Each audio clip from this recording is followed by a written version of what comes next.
Hello everyone, and welcome back to another episode of the Road to 2000.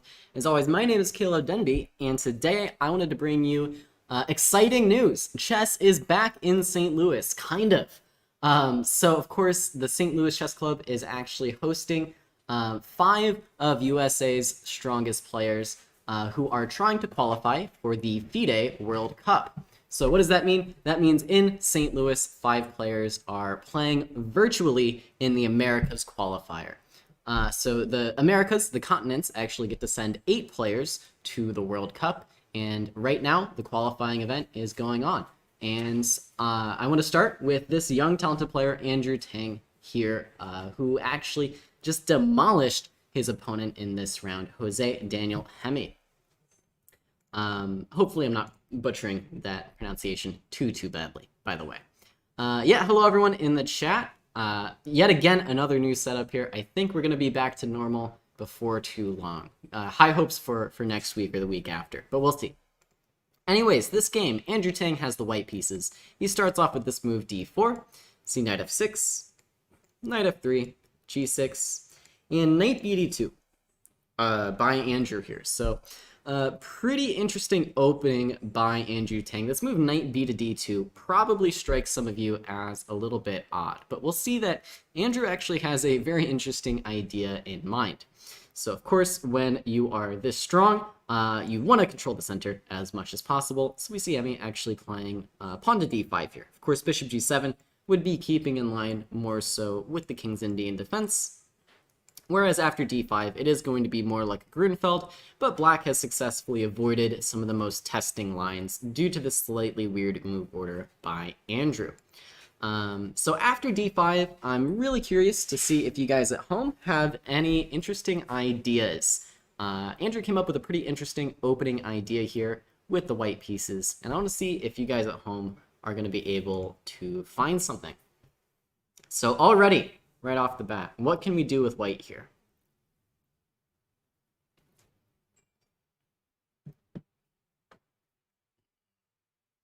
What are some ideas? Hello, Nibiru. So Alex says e4, Jeff says c4 is very natural. And yeah, both of those moves, well, okay, e4 is not so good. e4 is actually defended a few too many times. But c4 is a very natural idea. And as I say that, I think I just lost the chat room for a moment. So I'll get the chat room back. But e4, not so good. That square is defended a few too many times. But c4 is, in fact, perfectly natural. But Andrew actually came up with something better. So rather than these ideas that you often see players with the white pieces going for, Andrew found something to pretty successfully sort of stunt black's play right from the get-go. So of course, in the Grunfeld, what is the main idea that you're going to see players with the black pieces going for? Well, it's going to be c5, right? Black is going to try to get this bishop onto g7, play c5, rip open the dark squares, and activate the bishop like this. This is sort of the big point of the Grunfeld. So Andrew's move is actually the immediate b4. By choosing such a strange move order, leaving this bishop here on c1, and not bringing this knight out to c3, Andrew really does kind of afford himself this extra option that you otherwise wouldn't normally see. It does come with the downside of weakening some of these squares, but with the massive upside of preventing black from playing the move c5, really kind of ever. As we'll see. So in the game, black said, all right, you are pushing your pawn. I want to make sure it is overextended. So black does so with the strange looking move a5. And already we're leaving pretty well-known territory here. Generally, players with the black pieces just play bishop g7 in this position and develop sort of as normal. And this has been seen at pretty high levels of play. I think there's a Magnus MVL game here. There's a Boris Gelfand game with the white pieces. And if Boris is playing it, then you can be pretty certain there are some good ideas here. But after a5, we're pretty well off the beaten path. Andrew goes ahead and pushes through with b5. Again, this pawn serving the same function here, ready to take en passant, should c5 ever be played. It comes with the added bonus of keeping this knight a little bit at bay as well. We see bishop g7, and now just development is normal for Andrew with this annoying looking pawn on b5. Black gets castled as well. We see bishop e2, and now Jose decides it is time to play c5. So of course, the whole point of Andrew's opening is to try and get a lock on the c5 square. So we see b takes c6, b takes c6, and now, of course, what should Andrew's next move be? I think this one is actually pretty important if you want to have any chance of fighting for an advantage. So black to move here. You want to stay consistent with Andrew's opening idea. And yeah, I am serious about b4. I am serious. Andrew was deadly serious about b4. And sometimes you can do stuff like this. You'll see ideas like this in the Caro-Kann sometimes, where, white from the get-go kind of knows what pawn break black is playing for, and just takes an early approach to trying to stop it with something like b4. And then as Jeff and Chess Bunzo are saying now, we want to control c5 even more. So knight b3 is one way of doing that, but even better is to develop the final minor piece into the game with bishop a3. And we are still in territory where there are a couple games from this position. There's one between Narkiev and Wei Yi back in 2018. So this is a pretty, hot topic lately for these top-level players in the Grunfeld. Trying to just keep the c6 pawn backwards and make use of the c5 square. We see knight bd7 by black, and now Andrew goes ahead and just castles. At this point, you might be wondering if c5 is playable, and it might be, but at this point, white has enough development that you might be able to get away with just capturing this pawn and hanging onto it, which is why we see black playing rook e8 instead, just going for this pawn break since white has committed so heavily to this other side of the board. So now, how do we continue with white here? We have kind of put as much pressure on these dark central squares as possible. We played a very preventative game so far, trying to keep black's pawn breaks at bay. But now, how do we actually ramp up the pressure and continue here? What's our next step with white? We are completing our opening now, transitioning to a middle game, and we need something to play for. NJ says rook e1.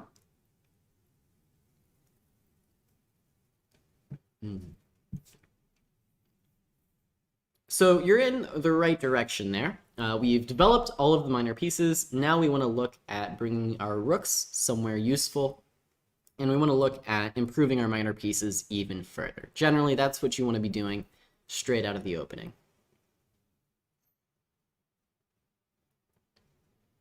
Looking to improve our pieces further and activate the rooks.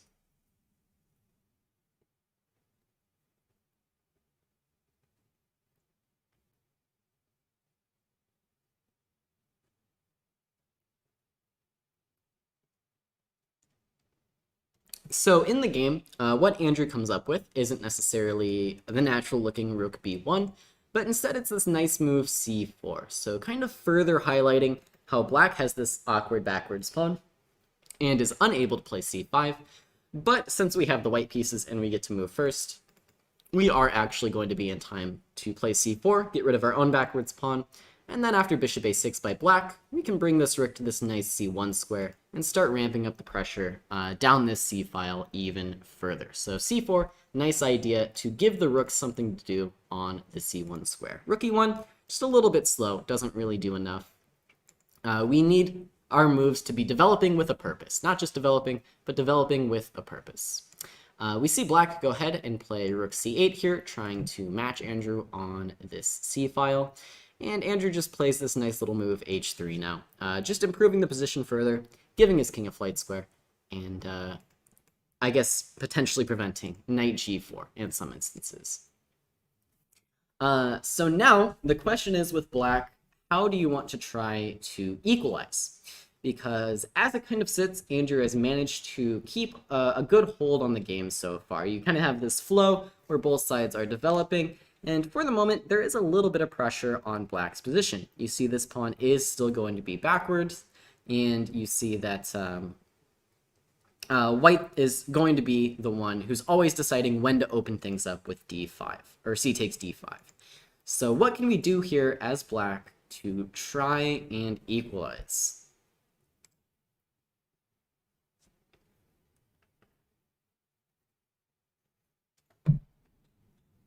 Start putting pressure on c6, push the c-pawn, queen a4. So yeah, queen a4 definitely one of the moves that's on the cards for Andrew.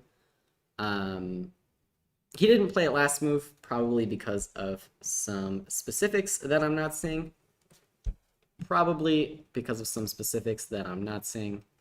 Yeah, so queen a4, and yeah, I'll talk about that momentarily. So after h3, yeah, the reason why queen a4 is bad is the same move that black plays here. So Jeff has the same idea as Jose with the black pieces. Rather than e5 by Mr. Monster, which is also, I think, reasonable, c5 is definitely the equalizing try. And this is always the problem you run into when playing, I guess, just playing chess. This is the problem that you run into. Black generally has an idea where if they can play this idea, then they can equalize. But the trick is to understand if you're playing it too quickly, or if it is, in fact, the proper moment. So c5 is that move for black here. If black can get away with c5 and not give up anything, then black is going to be fully equal. But the question is, do the tactics work out for black? Is c5 actually playable here, or can Andrew get some kind of advantage? And in this case, it looks like Andrew can get an advantage after c5. So, for example, if queen a4, then the refutation of this is actually going to be c5, because black is going to be able to equalize here. Why is that? Well, because after h3, c5 in the game, Andrew's nice idea is to take on d5, and we are unable to do that if our queen's on a4. We need the queen back here on d1, supporting the bishop on e2, so we can play c takes d5. Now, how do the tactics work out? Bishop e2, queen e2 has to be played. And then perhaps black could have played the move knight takes d5. And then at the end of the day, we're going to see a lot of trades on the c5 square. And white is going to be up a pawn at the end of the day. Those last couple moves not necessarily forced, but the point I'm trying to get across here is Andrew is just sort of winning a pawn if black plays simply, and that's the point. So black thought, well, why don't I refrain from taking on d5 for now and go ahead and take on d4 first. So this was black's idea, to try to not go down any material, but what is wrong with this plan for black? What's wrong here? What is wrong?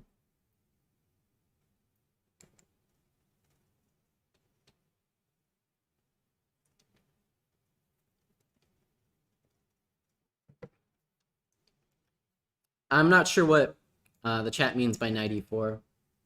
Oh, do you mean knight d4? I was going to say knight e4 for either side would be hanging a piece, but knight d4 might be a little more reasonable.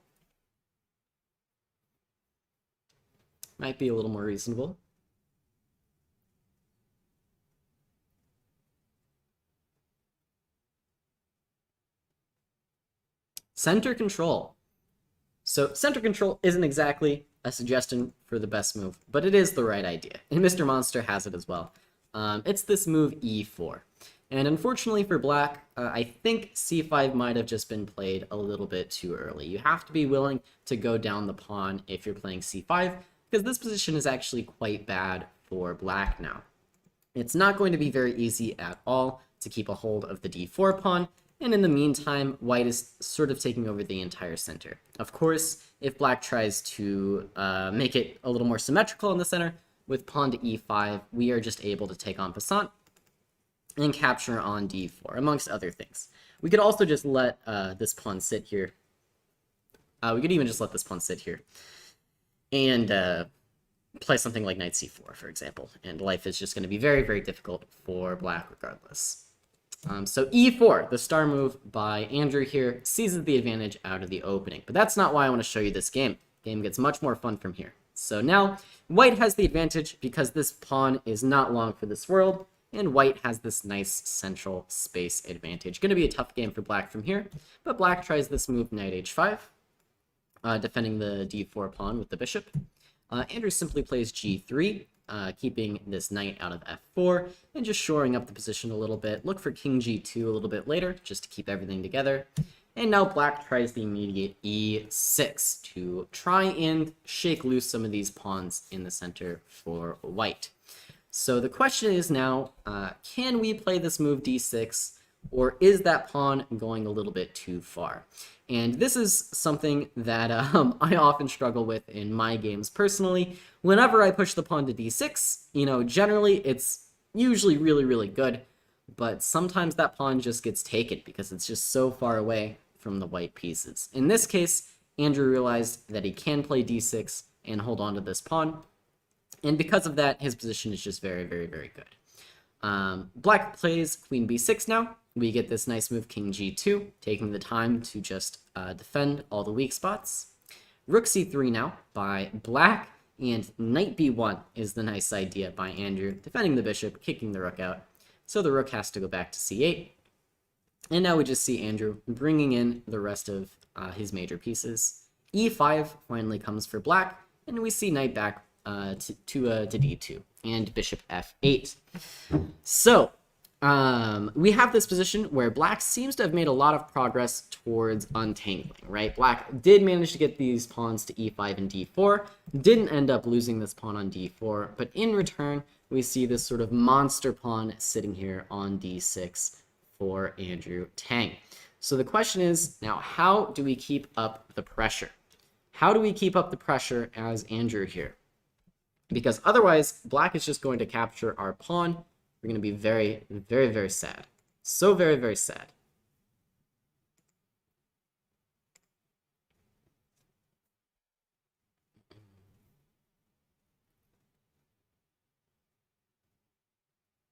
Road to 2000 should have a sponsorship from Sprite. I tend to agree.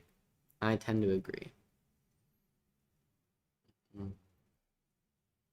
Yeah, Dave thinks I'm losing elo because I cut my hair. I think you might be onto something. You're not the first person to make this joke. I did read a comment on the last video that said they preferred Hobo Caleb to this haircut version of Caleb. So, give me a few months and maybe Hobo Caleb will be back. So, yeah, the chat room is suggesting knight c4, and unfortunately, knight c4 isn't really all you want it to be. And the reason for that is this move queen b5, defending the pawn on e5, and also pinning this knight pretty awkwardly, actually. All of a sudden, black is going to have some threats like knight to b6, and you might find yourself in a little bit of trouble trying to hold on to this knight on c4.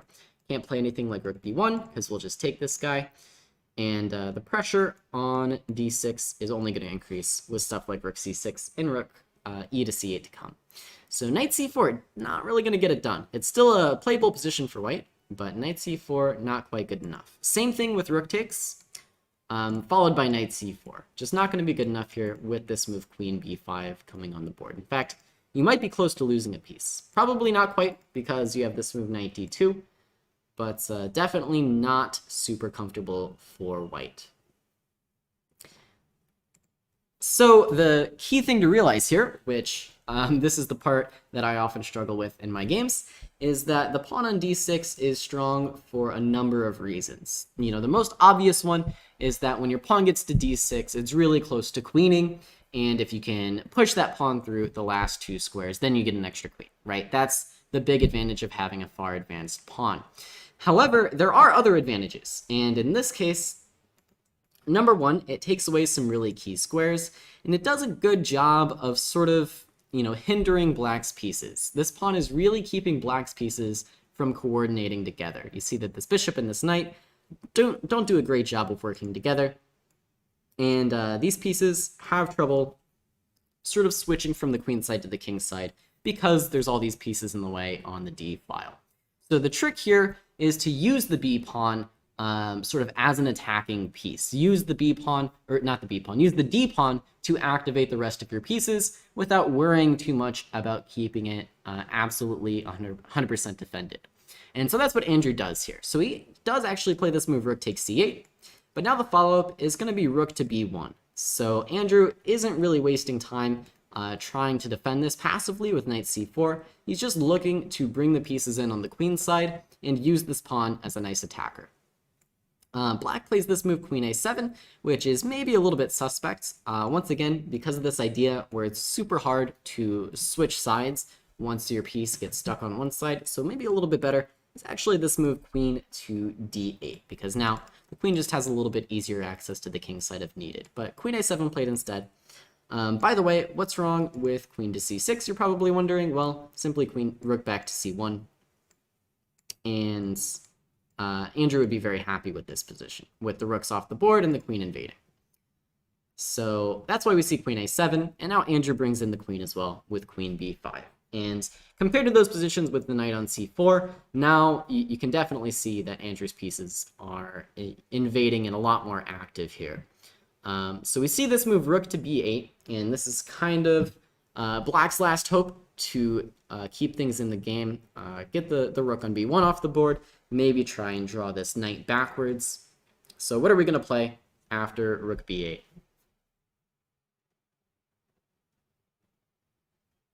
What are we going to do after rook b8? And I'll give you guys a gold star.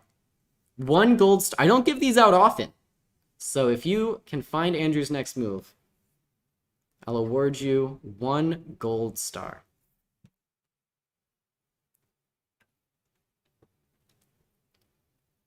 What about knight takes c5?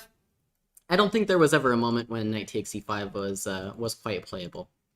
I think it's always been defended. Our last move was queen b5 to add the second attacker, but now our queen's attacked. All right, Mr. Monster says queen d3. Boring! Boring, boring, boring, queen d3. How could you be so boring? You're a little bit better after queen d3. But then Black is actually getting this idea of taking on b1, and, you know, Black has some activity as well. You're going to have a difficult time holding on to everything here. So queen d3 is what your opponent wants you to play. Queen d5. Okay, that's a little bit less boring. A little bit less boring. Queen d5 is a pretty good move. White is going to be significantly better after moves like queen d5 and queen c6, keeping the queen active. But again, you know, Black is going to take on b1, and you've got some work to do before you get these pieces back into the game. So, of course, our gold star winners are Simon and Jeff with the move queen takes d7. You know, who needs the queen? We're all about activating our pieces and using our d-pawn as an attacker. And that's what's happening here. So queen takes d7, the queen sacrifice turns out to be the best move, and it's just completely crushing here for Andrew. Black takes back with the queen. Now we get rook takes b8, knight e5, and d7 is a devastating threat. So we see the move f6 by Black. And now how do we finish off our opponent here? How do we finish off the opponent?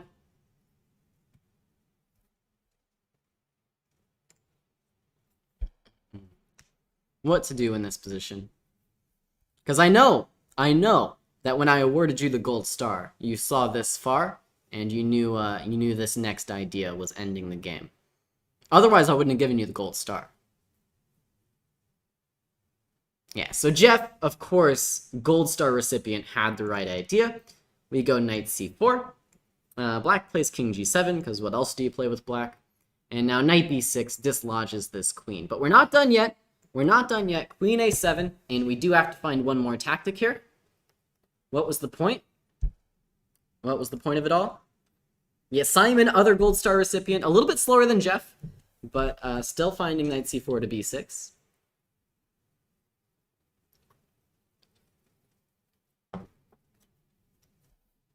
Just a little bit slower than Jeff.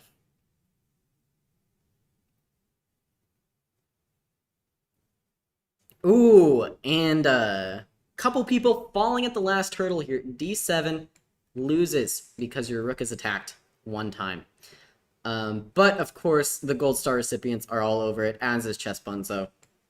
Rook takes f8 is the winning idea. And now there's simply no way to stop this pawn from queening. If you take with the king, this is check. King cannot stop the pawn. And we get a brand new queen with 2 extra pieces. And not taking doesn't really help either. Because I still play d7, my rook's defended now. And d8 is unstoppable. So after rook takes f8, Andrew's opponent threw in the towel and resigned. Now, there's no silver stars. You got 2 gold stars were given out tonight. That's more than normal. for that stunning queen sacrifice. So I wanted to show you this game because, of course, it has a really nice queen sacrifice, and Andrew just, like, crushed. But it's also just a very clean game from Andrew. So it goes to show one of the ways you can fight for an advantage in the opening is with these slightly offbeat lines. It's more of a psychological edge than an objective edge in many, many cases, although Andrew's position was objectively good out of the opening.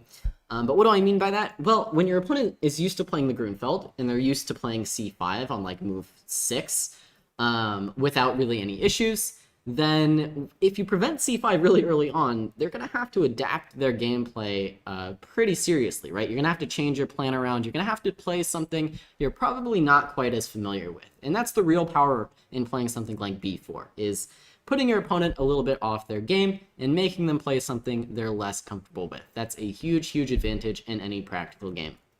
And Andrew did it very well here. So we see this pawn back on c6, and then after the opening moves, we see Andrew waiting with h3, acknowledging that queen a4 runs into this move c5, and after h3, our opponent got a little bit antsy, played c5, and was just worse after c takes d. So Andrew putting his opponent on the back foot straight out of the opening, and then using the central advantage to convert into a win, not by focusing, tunnel vision on the d-pawn, but by using the d-pawn to activate the other pieces on the queen side, and then the tactics just flowed from there. All right, so questions on this game by Andrew Tang here. Questions on this game. How many games will I be showing? It depends on how much time I have. We're already a half hour in. I'm hoping to get through 2 more. Thanks for the lesson. We're not done yet, Nicholas. We're not done yet. So hopefully that was exciting enough for you guys with the queen sacrifice. Because get ready to be bored, okay? Get ready to be bored. We're looking at Varuzhan Akobian now with the white pieces. And Var is perhaps one of the strongest players in the world at the one, the only exchange Slav. I love it, dude. I love it. Var, the exchange Slav master. All he does is win with the exchange Slav. How can you not love it? So c takes d5, and Var is an exchange Slav purist. I do like a tricky move order here. Try to go bishop f4 and bishop d3 and trick my opponent into some stuff. Var wants none of that. He develops his knights. Knight f6, knight f3, knight c6, bishop f4, and he says, you know what, I'm better because I get to move first in these positions. Yeah, he plays knight c3 and knight f3. Var is as pure as it gets for the exchange Slav. So we see a6 now by Black. Black can play any number of moves. Rook c1 is Var's choice in this game. We see bishop f5, e3 by White, e6 by Black, and now White to move and, try to play for an opening advantage here. There's really only one way to do it without the game devolving into a pretty simple draw. Only one way to keep the game going here.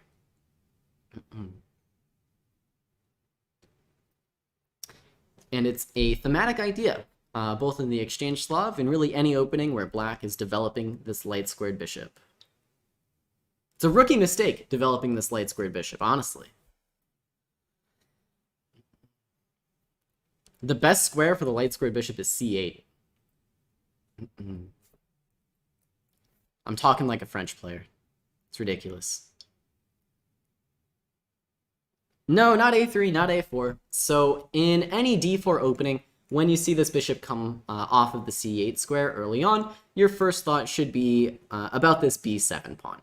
And that is White's avenue to trying to find an advantage in this case, is we go after this b7 pawn early on, and when this bishop is developed, it can actually be a little bit tricky for Black to defend this pawn comfortably. So we're going to play the move queen b3 here, and this is Var's opening idea to try and give Black some problems.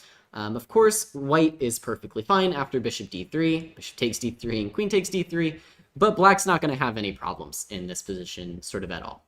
You can also play the move bishop e2, you can also play something like knight e5, but again, these moves don't really apply any pressure at all early on in the opening. So we're looking at queen b3 for Var, and Black chooses the slightly offbeat line with rook to a7.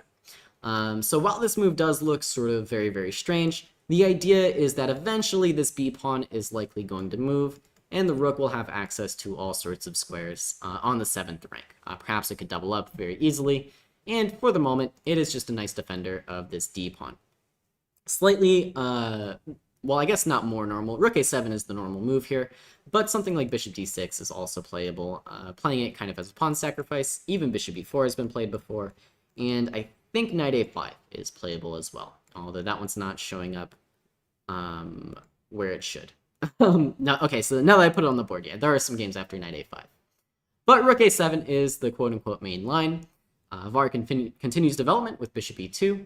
We see bishop d6 now, by black trading off these bishops a little bit early. Take, castles, castles.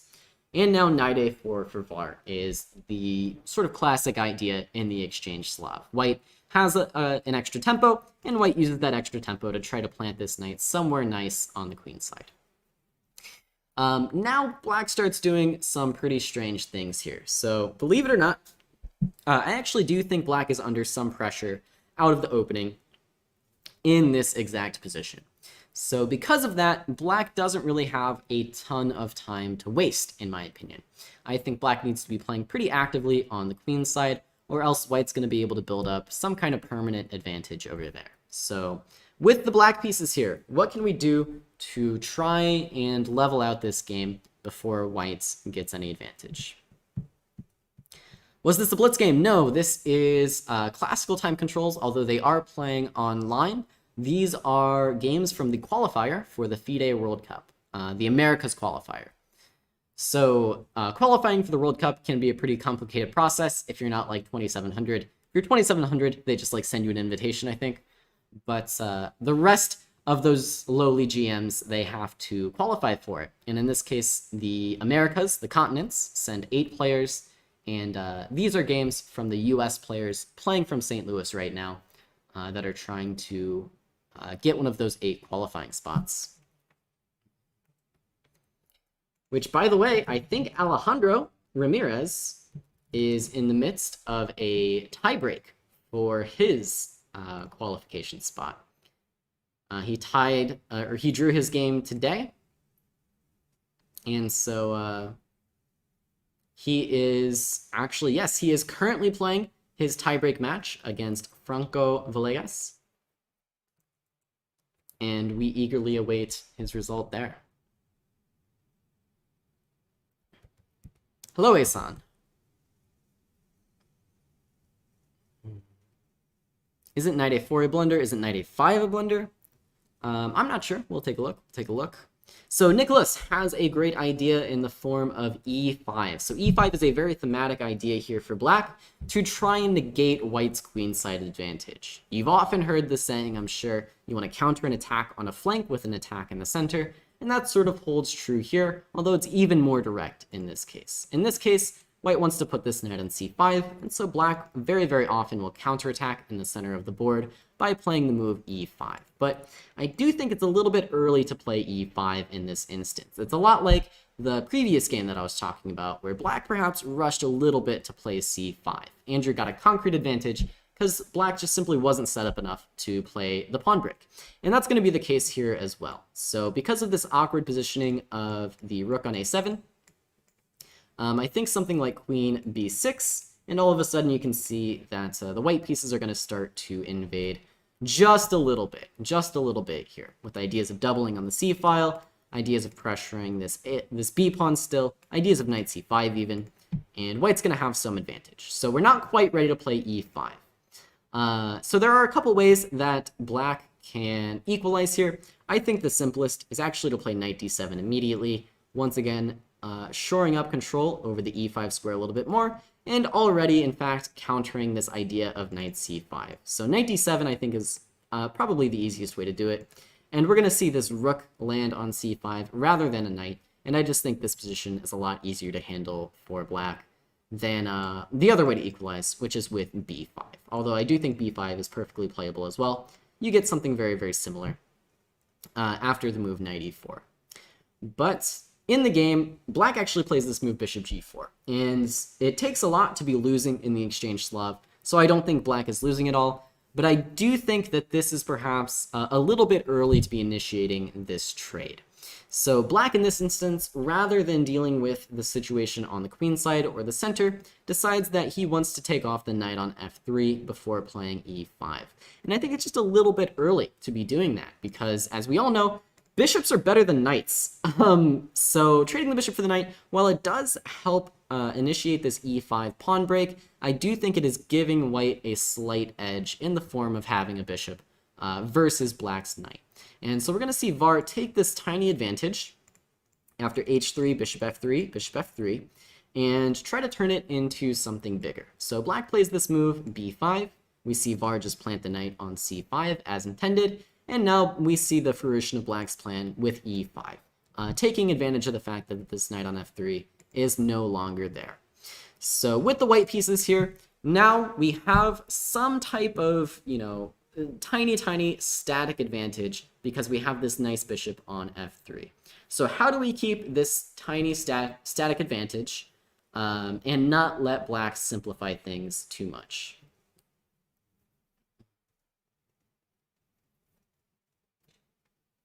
So our job here with white is to keep black from simplifying into nothing.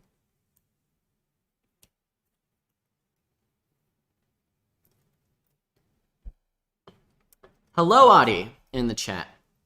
Speaking of Adi Chandra in the chat, there is another Chandra playing from St. Louis, and his name is Akshat. So I think Akshat did well today as well and is advancing to the next knockout round. So pretty good day in St. Louis for the American GMs.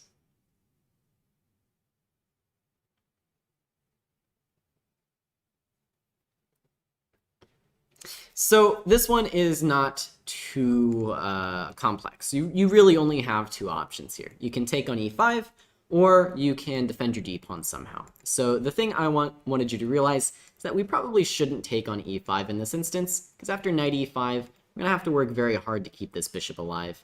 And if we do, then knight e4 is all of a sudden coming with tempo, and it's white who's getting pushed back, and black is going to be able to simplify things a little bit more favorably here than otherwise. So I think Var makes the right choice in playing queen to c3, just defending the d-pawn, and now after takes, we see that this bishop gets to stay here on f3, applying a little bit of nasty pressure to the light squares in black's camp, and because of this pressure, we'll see that black is just never able to feel fully comfortable. Even if objectively the position is equal, it's just a little bit more comfortable for white, because you see this annoying bishop on f3, pressuring this pawn on d5, this active knight on c5, and in the meantime, black's pieces are just a little bit more passive than white's. We see rook c8 now by Rodriguez, g3 by Varuzhan Akobian, just again, similar to the Andrew Tang game once again, improving the pawn structure on the king side. Look out again for king g2, just to get a really safe structure for the king. G6 now by black, and Var isn't doing anything crazy here. We just see queen to d2, eyeing some of these new holes on the king side, stepping off of the same file as the rook, and still keeping the d-pawn defended. So now rook to e8 by black, rook e1 is simple enough. We see rook e7, take, and now once again, Var just wants to keep pieces on the board. He just wants to keep playing, keep maneuvering, and wait for a slip up from the opponent. So that comes in the form of queen back to c3. Because black has vacated the c file, we see some potential tactics now against this knight on c6. By the way, it would be a little bit of a mistake to take on a6. I think the simple idea isn't actually... Sorry, I thought it was going to be knight d4, but I don't think this actually works because of... everything that's hanging in the position, like bishop d5, rook c5. But simpler than that is the move knight e4, forcing this queen to move, and then simply queen f6. And you don't quite have enough time to extract your knight and keep your central pawns. So Var not falling for it, not taking on a6, just plays queen c3, keeping things on the board once again.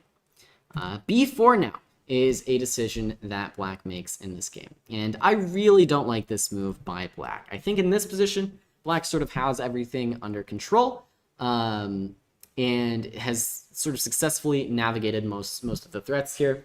And black should just keep things simple at this point. Something like knight e4, trying to trade more pieces off, would have been, I think, much preferable to b4. Because after b4, all of a sudden these pawns are going to be huge targets for Var. And we see Var just immediately targeting them. Queen d3 hits this pawn on a6. And because of all these threats, black now actually makes a little bit of a mistake and plays the move knight e4. And now black simply isn't going to be able to maintain this knight on e4 for very long, and we see that Var ends up just winning a pawn. Var first, though, improves his king with the move king to g2. Now after queen to f6, white to move and win a pawn in this position. What do you think, chat? How can we move and win a pawn here? Akshat can translate to uncrushable. An excellent name for a chess player. I agree. I didn't know that about Akshat. I did not know that.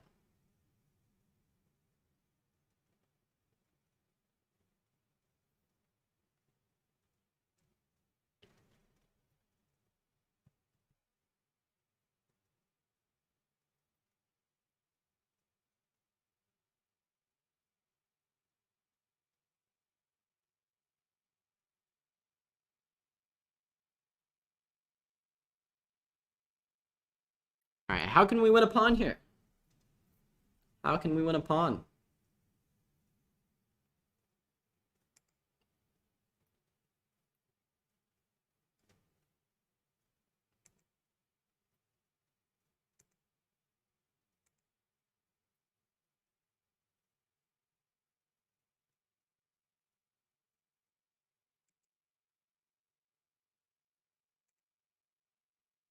Queen a6, simple. I'm not quite convinced with queen a6, guys. Not quite convinced. So queen a6, let's see if I can do this without cheating. What's wrong with queen a6? I think we should be able to get away with knight d4 in this position. So my queen's defended, your queen is attacked. If you take with the knight, your queen is hanging. If you take with the bishop, I'll take your queen. And then take your bishop with my rook. And black should be doing... Should black be doing fine here, or are you winning my b4 pawn now? Oh no. Oh no. Ah, I did it. I did it. Knight e2. Look, I did it. I tricked you. I tricked you. I saw it all from the start. Big trick. And then, we don't have to talk about what happens after rook e1, because I don't know. Okay, maybe there's more to queen a6 than I thought. Maybe there's more than queen a6 than I thought. So, queen takes a6, knight takes d4, queen f6, knight f6, knight d3 is apparently the best. And if I play bishop e4 here, take, d takes e4 is the best, and e3. So, you guys were right. Queen takes a6 is actually pretty good.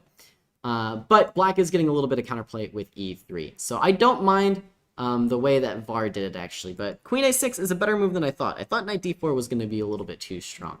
What Var did keeps things a little bit more simple. But queen a6 apparently works. I didn't realize that. So what Var did is actually just extremely simple here. He says your e-pawn is attacked, your knight on e4 is attacked 3 times and defended twice. So he takes the free pawn here. And then the big trick is that after knight takes d4 in this position, which you can't play queen takes d4, otherwise I take on c6 and a6. So knight takes d4. The idea for Var is to go rook c4, attacking 2 pieces at the same time. Absolutely devastating. And so after knight e6, Var just captured on b4. But I guess it turns out that this queen a6 idea that I kind of rejected turns out to actually work out pretty well for white as well. So kudos to the chat. But Var chose this one. I don't know if he thought it was more simple. And now we see black sort of shoving the h-pawn down the board, hoping for the best. But at this point, white is, I think, just winning here. Because the bishop is so much better than the knight in this position. The knight's basically entombed. And then Var goes ahead and captures his pawn on a5 as well. More active king, more active pieces, and he does not even capture the pawn on a5 just yet, but makes it past a pawn and wins the game. So I kind of blew through the conversion there, But once Var won this pawn and got these queens off the board, the rest was kind of history. Like the knight is just very, very bad in this position. The A pawn is forever weak. That's an easier word to say. And the rest is just history for Var. So why did I want to show you guys this game? Well, because it is sort of the model exchange Slav game. So it goes to show you guys that even if the position looks dead equal out of the opening, if you just keep playing moves, wait for your opponent to create a weakness, then all of a sudden you can have something to play for and a winning position seemingly out of nowhere. So it wasn't actually the b4 move that lost the game, but I think b4 was a pretty bad practical mistake by black. All of a sudden, white just has a lot more targets than before after queen d3, when there's always going to be problems with the a6 square. And Var, the pro that he is, doesn't miss his chance and manages to convert. So any questions on this game? And then I think we have 10 minutes left. I'll try and blow through one more game, and we'll call it a night there. Call it a night there. So, okay, the last one I want to show you guys. We can look at a game from Elshan, or we can look at a game from Akshat. What do we think? What do we think here? Chessbunzo doesn't know when it's okay to take the time to play slower moves with g3 and king g2. So, yeah, Var plays g3 in this position. Some of this is, you know, yes, it kind of looks like a slower move, but queen f4 is more often than not a pretty realistic threat for black in these positions. So g3 is a nice defensive move, just aiming to keep the black queen out. And then the slower move king g2 comes a little bit later, when Var knows he has time, right? Like king g2 just sitting on the position. And you can very often play moves like this when it's difficult to improve your other pieces, right? So in this position, it's tough to see how Var really improves any of his pieces, right? This bishop is on a good square as it can get. It's targeting the d5 pawn, as well as this knight on e4. The queen is perfectly placed, challenging a6 and still defending the center. The rook is necessary to defend the knight on c5, so why not take the time to play this move king g2, if you can't find the winning tactic yet. So basically, you know, as long as your moves have a purpose, even if they look a little bit slow, they're very often not going to be too bad. So while g3 looks like a slow move, it does come with a very distinct purpose of stopping queen f4. Thank you for the question, because that's important to sort of mention. All right, one vote for Akshat. We've got 10 minutes left, so let's try and go quickly here. Akshat plays e4 d4 against Emmanuel Garcia's g6. We get a modern defense with Emmanuel Garcia going for early queen b6 stuff with pressure on d4. We see Akshat just taking over the center entirely, but this isn't really the part of the game I want to talk about too much, so we're going to keep blowing through it here. We get b5, knight c5, take, and queen a5, bishop d2, queen a4. And I want to pause here for a moment and see if we can find a plan for Akshat. So it's a pretty interesting position here. The center is entirely closed. So where do we look to now for our plans? Which direction should we be headed?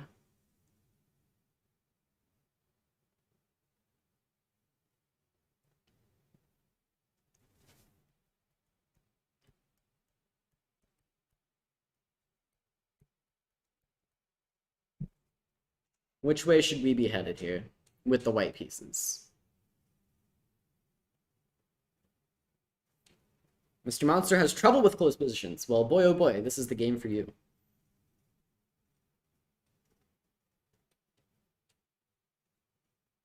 Metal Fingers says 96. Jeff likes g4. Well, what's our plan? What's our plan here? So yeah, Vectron says Kingside, and that's exactly right. So whenever you're playing these positions, with white especially, you often end up as the side with more space in the center. And when the center is so closed like this, of course, excuse me, sorry. Of course, the play is going to be on the flanks because the center is so closed. So how do you decide which side of the board to play on? Well, generally, you play on the side where you have more space. You've probably heard this rule as you play on the side where your pawns point, but more accurate is to say you play on the side where you have more space, because you have more room to maneuver, more room to deal with the opening of lines on that side. So even though our king is on the king side here, we are going to be looking at playing moves like g4 and f5 on the king side. I like this plan a lot better than trying to do some random nonsense where we try to play a4, because we don't have as much space on that side, right? Black is the one with the pawn on b5 and could potentially play a5, getting extra space over here. So we're going to play g4. Black actually castles kingside. King h1 by white is always a good improving move in these positions. Now we see rook a to e8. And my question is, should we play f5 here? Why or why not? This is a key moment here. So Essen wants to play f5 and sack the rook if the knight takes on f5. How do we feel about that? Is the sacrifice working? Is it worth it?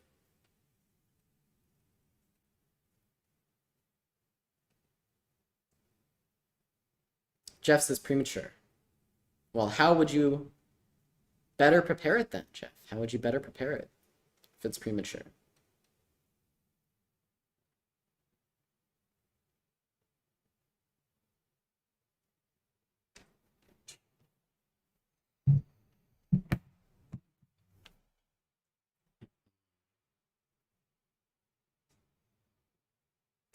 All right, so I won't leave you in too much suspense. Of course, we need to play f5 now. Transferring the knight to e3 is going to be quite an undertaking if you ever do get there. 1, 2, 3, 4 moves to get to e3 is not going to be ideal. And so, of course, we are good to just play f5 here. Our knight is very actively placed on the g5 square. And, of course, if our opponent tries to take with the knight, we are going to sacrifice the rook, because moves like queen h5 and rook g1 are going to be very, very powerful here. For example, h6, we can probably, I'm just spitballing here, but I'm pretty sure we can just play rook g1. And this is just checkmate. Just literally checkmate. Nothing to be done there. If black doesn't take, of course, try something like, I don't know, rook here. Really, any move is good, but I imagine just something like this. And we're taking on h6 next, and it's just very, very, very sad overall. Very, very sad overall. So black came up with something better in the form of not g takes on f5, but simply just playing f6. And so actually, I lied when I said black came up with something better. I think that this is actually what black should have gone for, but white is still going to be better here. And the reason is this rule that you've probably heard from Garry Kasparov. Basically, if you ask Gary, you cut the board up into quadrants, and after something like queen to h5, you have all of these pieces ready to attack in this quadrant of the board around black's king, and you're essentially playing up a full queen, if you ask Gary, because the queen is over here on a4, just entirely out of play. And so this attack is probably going to be quite good for white. That being said, I think black does still have some chances to defend. You always are going to have some opportunities to give back a little bit of material, since you did win an exchange here on f5. Instead, though, we see this move f6 by black, and this is just far too much to ever work for black here.